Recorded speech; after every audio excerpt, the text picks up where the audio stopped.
Hola, hola, muy buenos días. Les saluda Kelly Alvear aquí en su informativo nacional. Hoy lunes 9 de junio de 2025 estamos conectándonos con ustedes a través del canal de la UNP Guayas por UNPGTV en Facebook.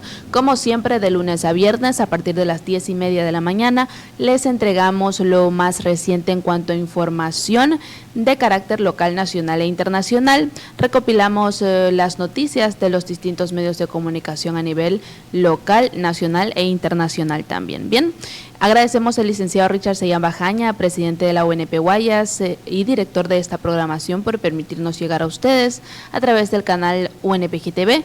También agradecemos a los medios de comunicación digital que comparten y retransmiten este informativo nacional a través de sus plataformas y redes sociales. Muchas gracias por el apoyo a Radio Guayasense TV, Radio Sensación Digital, Radio Discorama en Italia, Radio La Voz de Daule, Postdata TV y Esto Pensamos. Muchas gracias por el apoyo tanto a sus directores como a sus seguidores también. Y también agradecemos a los seguidores de UNPGTV, gracias por darle like, comentar y compartir todos los programas de la Unión Nacional de Periodistas Núcleo del Guayas. Bien, comenzamos con el informativo nacional de hoy con la primera noticia y teleamazonas.com nos dice que Ecuador pedirá visa a viajeros en tránsito de 45 países tras cambio en la ley de movilidad. Cancillería de Ecuador anunció el requisito para los viajeros que estén de tránsito en el país. El objetivo es combatir el crimen organizado. Ecuador solicitará visas de tránsito a todos los ciudadanos de los países que requieren este documento para ingresar a Ecuador, informó la Cancillería ecuatoriana el domingo 8 de junio de 2025. Según la entidad, el objetivo es fortalecer la seguridad del Estado y el control migratorio. La decisión se tomó a partir de la aprobación de las modificaciones a la Ley Orgánica de Movilidad Humana. De acuerdo con el documento, la visa de tránsito se solicitará a los ciudadanos transeúntes de los países a los cuales ya se les pide visa para ingresar a Ecuador y aquellos a los que la Autoridad de Movilidad Humana determine. Esta modificación se adopta en el marco de la lucha del Gobierno Nacional contra el crimen organizado transnacional, en particular contra las mafias de trata de personas y tráfico de migrantes, detalló la Cancillería. El Ministerio de Relaciones Exteriores y Movilidad Humana de Ecuador tiene una lista de 45 países a los que les solicita visas para ingresar a Ecuador. Aquí tenemos unos de los países, no los vamos a leer todos, entre ellos están Afganistán, Angola, Bangladesh, Camerún, Cuba, Egipto, Eritrea, Etiopía, Filipinas, Ghana, Gambia, Guinea, entre otros. Bien, si quieren ver la lista completa de los países pueden entrar a teleamazonas.com, que es el medio del que hemos sustraído esta información. Bien, vamos a continuar. Brevemente estamos con la información de carácter nacional aquí en el informativo nacional. El Mercurio.com.es nos dice que la Asamblea Nacional aprobó la Ley de Solidaridad Nacional propuesta por Novoa. La Asamblea Nacional de Ecuador aprobó la noche del 7 de junio de 2025 el proyecto de la Ley de Solidaridad Nacional que, según la propuesta del presidente Daniel Noboa, busca desarticular las economías criminales. Tras 4 horas de sesión y con la presencia de 141 de los 151 legisladores que componen la Asamblea, el proyecto de ley logró el respaldo de 84 asambleístas, mientras que 46 votaron en contra, 1 en blanco y 10 se abstuvieron. El proyecto de ley orgánica que deberá ser remitido a Noboa para observaciones o para que ordene su publicación está calificado como urgente en materia económica, por lo que la Asamblea tenía 30 días para pronunciarse, pero lo hizo 10 días antes del plazo. Esta norma establece medidas legales y fiscales para combatir la financiación de las mafias, proteger a la población civil, fortalecer las fuerzas del orden y reactivar económicamente las zonas afectadas por la violencia. Entre sus disposiciones clave están los incentivos para la reconstrucción social y productiva, la atención prioritaria a víctimas y acciones para prevenir el reclutamiento de menores por parte de grupos armados. Durante el debate legislativo, la asambleísta oficialista Valentina Centeno manifestó que los ecuatorianos claman por mano dura contra el crimen organizado. La legisladora señaló que no solo se buscan acciones de las fuerzas del orden para combatir la inseguridad, sino también de los operadores de justicia, de los jueces y de los fiscales, quienes deben estar alineados en la lucha contra el narcoterrorismo que emprenden tanto el Ejecutivo como el Legislativo. La Ley Orgánica de Solidaridad Nacional no solo fortalece el accionar de las Fuerzas Armadas y la Policía Nacional, sino que también ratifica la voluntad política de actuar sin dilaciones ni divisiones ante la amenaza que pone en riesgo la seguridad, la economía y la vida de los ecuatorianos, indicó el Parlamento. Dicho proyecto busca desarticular las economías criminales vinculadas al conflicto armado interno que Noboa declaró a inicios de 2024 para combatir a las bandas del crimen organizado que operan en el país. Con la propuesta, Noboa apunta, entre otros aspectos, a que la empresa privada pueda donar en equipos de seguridad a policías y militares hasta el 30% de su pago del impuesto a la renta. El Servicio de Rentas Internas, SRI, deberá verificar esa donación y entregar un crédito tributario que la empresa usará cuando haga la declaración de la ley correspondiente.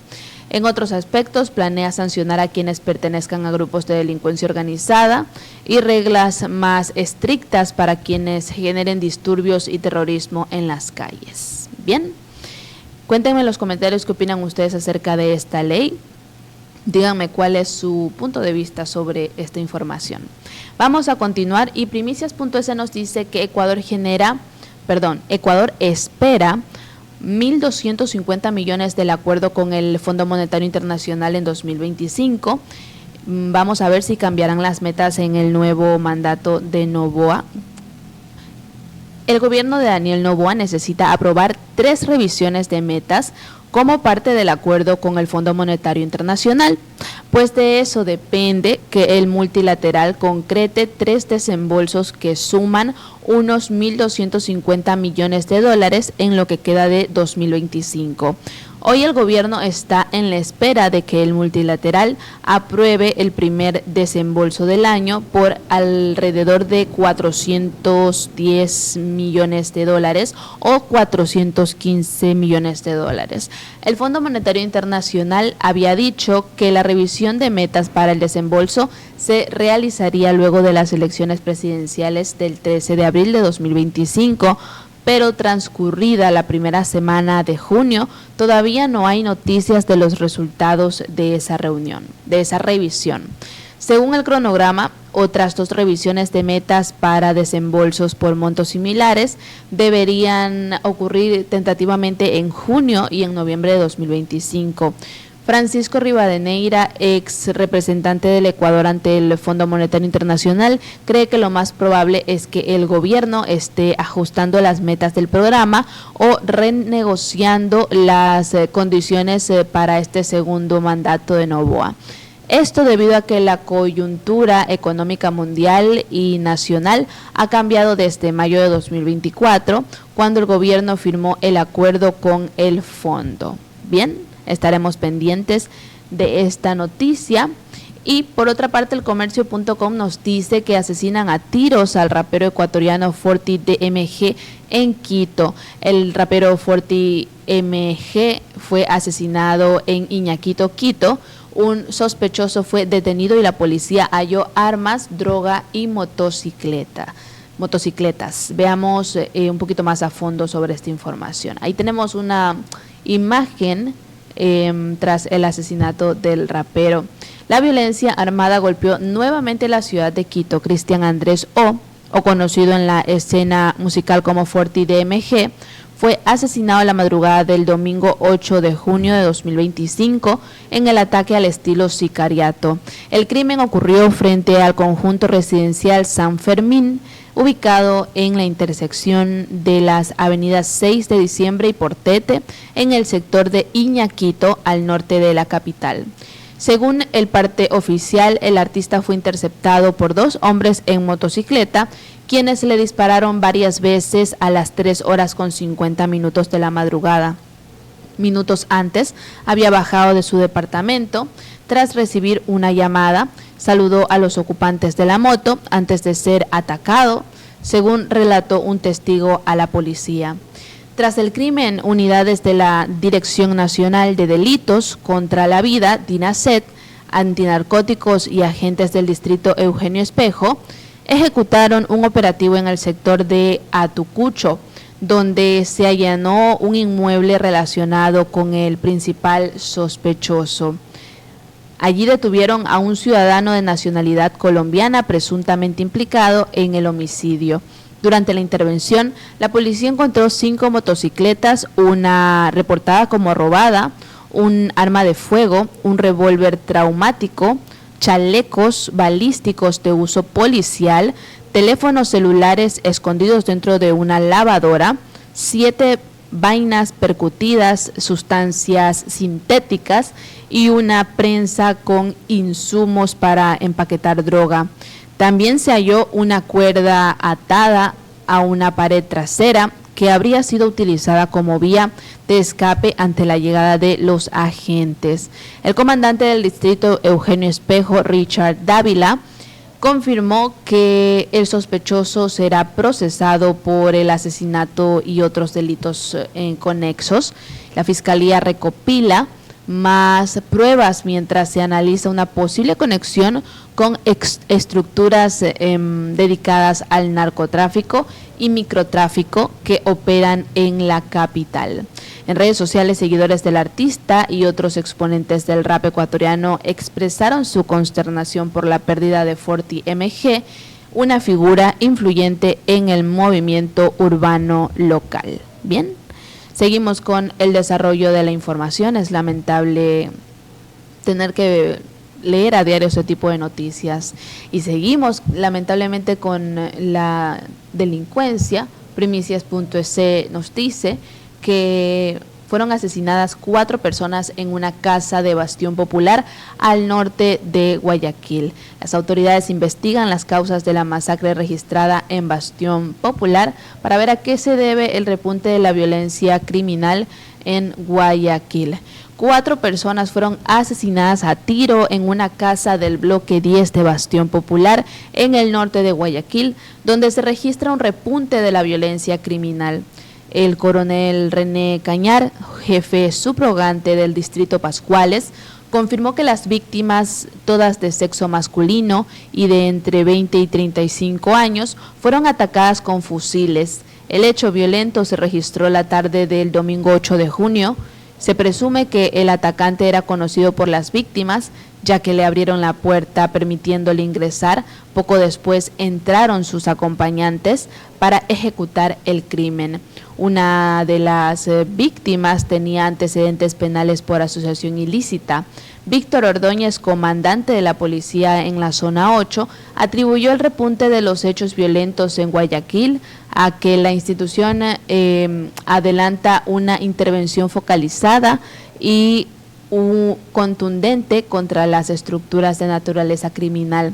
Señaló que los operativos son coordinados con el bloque de seguridad del que participan las Fuerzas Armadas. Textualmente dicen: estamos realizando los operativos que nos permitan debilitar la economía criminal de estos sujetos, que se basa básicamente en la extorsión, en el robo a vehículos, motocicletas, secuestros, intimidaciones, en el despojo, incluso a las personas que viven en esos sectores, señalaron las Fuerzas Armadas a Teleamazonas. Bien, continuamos con la información de carácter local. Guayaquil, y una pareja fue asesinada tras dejar a sus hijos en una escuela en Mucholote, al norte de Guayaquil. Esto según ecuavisa.com.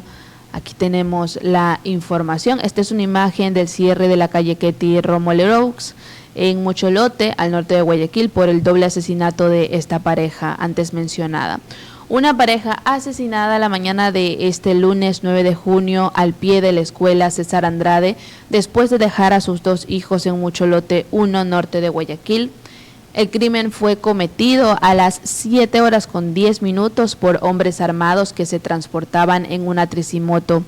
Los varios disparos que propinaron acabaron con la vida del hombre y la mujer de 26 y 25 años. Veamos este reporte de ecuavisa.com en pantalla.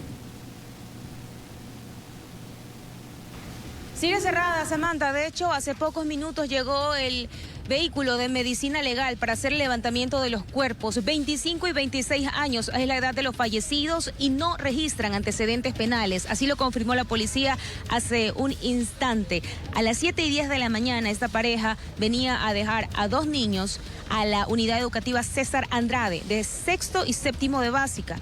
Nos informó la policía que los niños ya están bien, ya se los llevaron sus familiares, al igual que los otros estudiantes, porque se suspendieron las clases luego de hecho violento que se perpetró al inicio, a la entrada prácticamente de las clases, aquí al pie del plantel César Andrade. Este es un área donde colindan 3 planteles fiscales, de hecho. El inicial es la unidad educativa Filipinas, de allí viene la César Andrade y finalmente está el plantel Los Andes, los 3 establecimientos fiscales donde el movimiento de la comunidad educativa es bastante visible a la hora en que ocurrió este sicariato. De hecho, las víctimas mortales estaban en medio de otros padres de familia. Cuando llegaron los asesinos, se bajaron de la tricimoto y les dispararon, y lo que hicieron las demás personas fue abrirse para evitar que alguna bala les caiga encima y evitar una desgracia mayor. Caballero, fue un momento bastante perturbador para todos. Buenos días. Momento crítico en el momento de la entrada de los estudiantes, 7:10 de la mañana, donde se acercaron una tricimoto con 2 sicarios y mataron precisamente a las 2 víctimas. Justo en la entrada de los estudiantes, los padres de familia estábamos ahí. Y el horror, nos tiramos al piso, una madre de familia fue rozada con un proyectil, pero el estudiante, gracias a Dios, no le pasó nada. Que fue a las 7:10 de la mañana en toda la entrada de la César Andrade. ¿Cuántas personas eran? 2 personas fallecidas. ¿Y cuántos sicarios eran? 2 por el momento, pero no se alcanzó a ver el rostro porque nos tiramos al piso. ¿Los 2 estaban armados? Sí, estaban armados y no lo logramos identificar a los sicarios porque nos tiramos al piso en el momento de las balaceras y fue perturbador. Y el señor director a 7 de la mañana no estaba presente, donde tiene que estar presente él. Con el guardia de seguridad tiene que estar presente y no estuvo presente a esa hora. ¿Usted es presidente de un curso?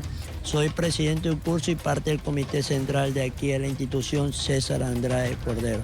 ¿Es la primera vez que pasa esto acá? Primera vez que pasa esta situación aquí, que se ve esto horrorizado en toda la entrada de los estudiantes. ¿Se suspendieron las clases para la César Andrade y las otras 2 escuelas tampoco tienen clases? No tengo entendido, pero obvio, la César Andrade por obligación, aunque no quiera el distrito, por obligación tiene que suspenderse las clases porque esto es a la entrada de la puerta principal, hasta que vengan y levanten las evidencias y se lave la sangre regada en el piso para que el estudiante no se atemorice. Ahora, en el plantel César Andrade también hay jornada en la tarde. Matutina y vespertina, pero hay que ver si en la vespertina puede haber clases, dependiendo la situación, no se ha confirmado todavía.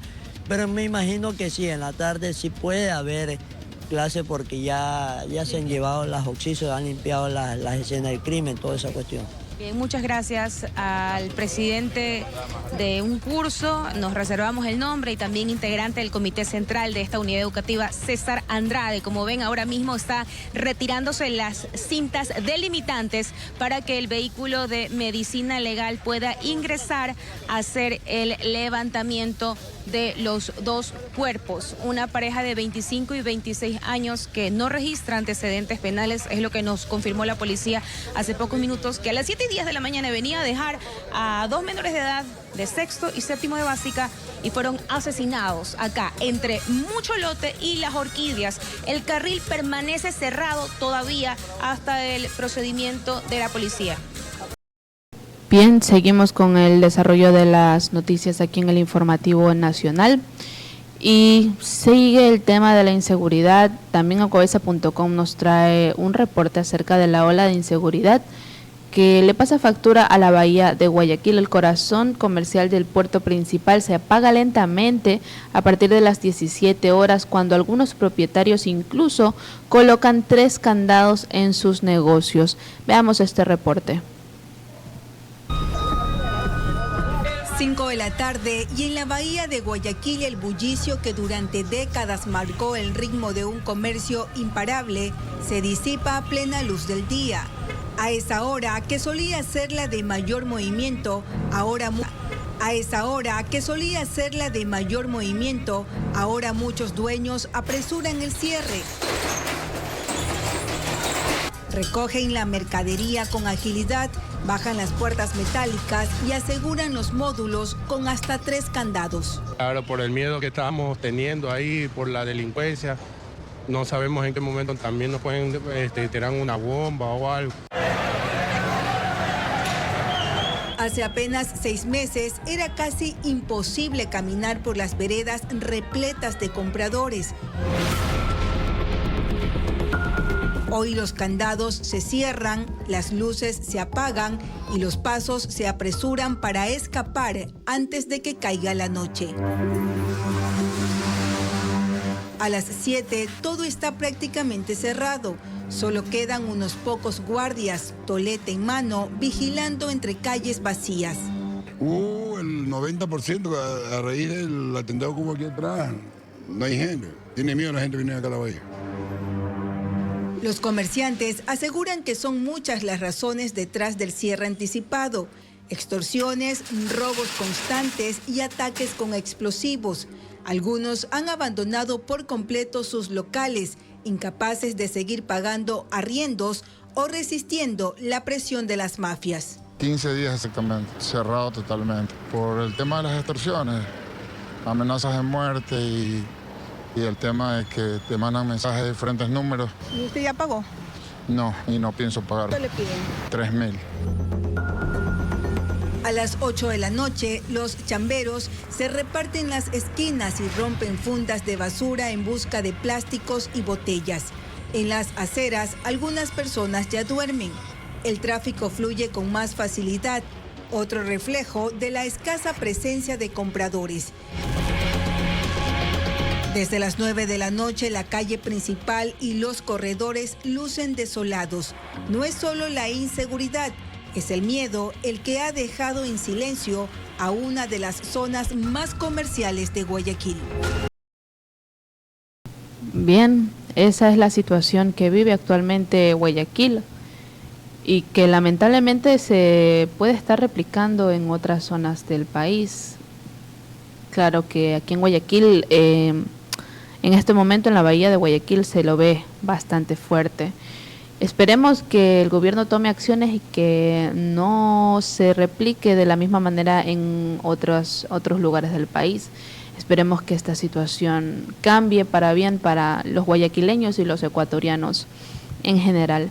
Seguimos con el desarrollo de la información.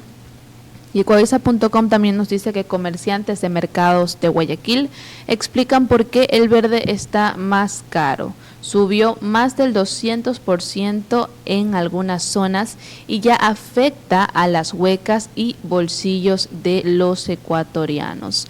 El verde es infaltable en la mesa de los ecuatorianos. Se ha convertido en un producto casi de lujo. En mercados de Guayaquil, comerciantes y compradores se quejan del fuerte incremento de su precio. Textualmente dicen, de acá vale $5, antes valía $3 o $2,50. Contó textualmente un comprador. En efecto, el precio del verde ha subido significativamente debido a factores climáticos y enfermedades que han afectado a la producción. Los vendedores explican que actualmente por $1 se pueden llevar apenas 4 plátanos verdes y cuando antes daban 5 o incluso 6. En el caso del verde más pequeño, se pueden conseguir hasta 10 por $1, pero no todos los consumidores lo prefieren. Además, el tipo de plátano influye en el precio. El barraganete se vende a 3 o 4 por $1, mientras que el dominico llega a 10 por $1. Aquí también tenemos un pequeño reporte para que tengamos más detalles de esta información. Verde está carísimo ahora. Antes uno buscaba el verde porque era más barato, pero ya ahorita no se puede. En los mercados esta queja suena fuerte, que el plátano verde, alimento base de la cocina ecuatoriana, está por las nubes. Pero ¿qué tan caro? Televistazo en la comunidad conversó con comerciantes y compradores. Ahorita por lo que está verano, verde sube. En invierno viene la abundancia, baja. Este recemito le vale, para mí, $5. Antes $3, $2.50. Los vendedores explican que las dos principales variedades de verde tienen precios distintos. Ahorita por $1, ¿cuántos verdecitos me da? 4. Y antes le dábamos 5, 6. Pero hay verde económico, más pequeño, le damos 10 verdes $1. Este de aquí es Garrabanet. Este es el grande. Ajá. Y este dominico, 10 por $1. Los productores atribuyen el alza a la enfermedad del moco, que seca y mata las plantas. Pero los distribuidores mayoristas les han dicho otras cosas a los comerciantes minoristas. Porque en un tiempo hubo mucho invierno y entonces todas las plantaciones se inundaron. Y entonces ahora estamos sufriendo las consecuencias. Nosotros vendemos caro, igual a nosotros también nos sale caro el verde allá en Montebello. Entonces tenemos que vender caro también para que nos salga, porque está carísimo. Por eso algunos comerciantes han pasado de comprar 20 racimos diarios a solo 5. No quieren arriesgar. Con el verde escaso, pocos llegan a madurar en las perchas, por lo que el maduro es aún más difícil de encontrar. 3 maduros por $1, no creo. Caro eso. Caro. ¿Antes cuánto costaba? Te daban 5 o 6 por $1. El alza ya se siente en las huecas. Está caro, he hecho un poquito más pequeño el bolón para poder cobrar $1.50, porque la gente se queja que el bolón está caro, el bolón pequeño. Por racimo está $13 ahorita, 15 a $13. Carísimo, porque el racimo valía $5, $6, pues. De espado una sola. Y los clientes dicen, sí, ponga nomás, no se preocupe, que ahí le cancelamos. Ellos ya saben ya. Y si no, pues poner poco menos. Otros locales consultados por Televistazo, que antes compraban el verde a $9 la caja de 50 libras, explican que ahora están pagando $20 o hasta más. Eso es más del 200% de aumento. Televistazo consultó a la Intendencia de Policía del Guayas para saber qué controles harán sobre el precio del plátano verde, pero hasta el cierre de este reportaje no hubo respuesta. Esa es la situación que está viviendo también el mercado aquí en Guayaquil, todos los mercados, pero también se lo debe retribuir a las lluvias y a este moquillo que le da a las plantaciones de verde. Bien, continuamos con la información. Esta es la última de carácter local Guayaquil y vamos con la información internacional. Euronews.com nos dice que hubo una explosión en una base aérea de Estados Unidos en Japón que deja 4 heridos. Veamos este reporte.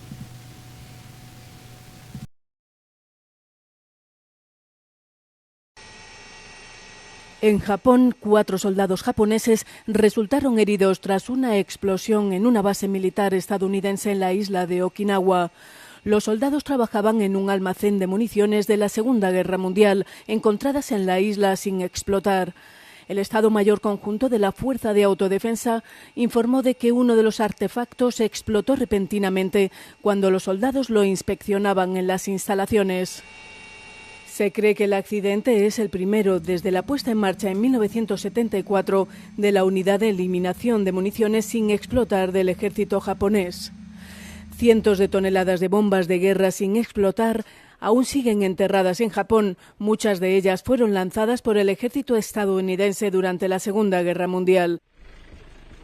En la isla de Okinawa se cree que aún quedan cerca de 2.000 toneladas de bombas estadounidenses sin estallar. Seguimos brevemente con la información de carácter internacional. Euronews.com también nos dice que al menos 20 detenidos en las protestas contra las redadas a inmigrantes de Donald Trump en Los Ángeles es el resultado. Veamos este reporte. Aumenta la tensión en el estado de California. Miles de manifestantes han salido a las calles en ciudades como Los Ángeles y San Francisco para protestar contra la política migratoria de la administración Trump.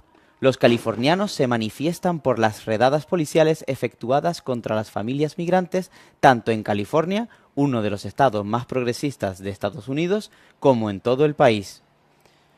Más de un centenar de manifestantes han sido detenidos tras secundar las protestas contra lo que consideran un abuso gubernamental y del Servicio de Inmigración y Control de Aduanas, conocido como ICE.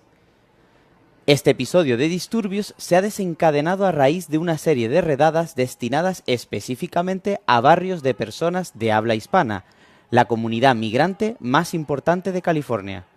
Las protestas comenzaron de forma pacífica, pero rápidamente se han transformado en enfrentamientos directos contra la policía. Gavin Newsom, gobernador demócrata de California, ha instado al gobierno de Trump a retirar las tropas del estado, calificando su despliegue como una violación de la soberanía federal. Trump ha pedido intensificar las redadas de inmigración, dando poder para localizar, detener y deportar a cualquier inmigrante ilegal de los Estados Unidos. Karen Bass, alcaldesa de Los Ángeles, asegura que estos episodios violentos han sido provocados, en sus propias palabras, por parte de las tropas de la Guardia Nacional, que normalmente se reservan para casos excepcionales. Según fuentes del Ejército de Estados Unidos, se ha estacionado a medio millar de marines cerca de Los Ángeles que estarían preparados para actuar.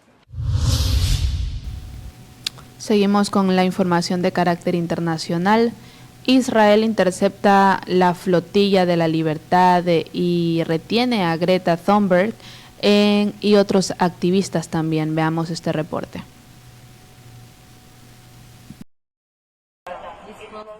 Los 12 activistas del Madlin, un barco de la coalición de la Flotilla de la Libertad con bandera británica que tenía como objetivo llevar suministros hasta la Franja de Gaza, ha sido retenido esta madrugada por fuerzas israelíes. La relatora para la ONU sobre derechos humanos en Palestina, Francesca Albanese, ha informado a través de redes sociales que el barco fue rodeado en torno a las 12 de la noche por marines israelíes, disparado con pintura blanca mediante drones apenas una hora más tarde y abordado por los marines en torno a las 2 de la madrugada. Entre los 12 retenidos por el ejército israelí se encuentra la activista medioambiental sueca Greta Thunberg, además de un cooperante español, el riojano Sergio Toribio. El barco zarpó desde el puerto de Catania, Sicilia, hace una semana. Todos los cooperantes han publicado vídeos en sus perfiles sociales ya programados en caso de ser secuestrados, exhortando a sus respectivos países a trabajar por su liberación. El Ministerio de Exteriores israelí ha publicado un vídeo donde se ve a los tripulantes en buen estado de salud y ha asegurado que devolverá a los cooperantes a sus estados de origen. Francesca Albanese ha asegurado que el barco se encontraba aún en aguas internacionales en el momento de su retención.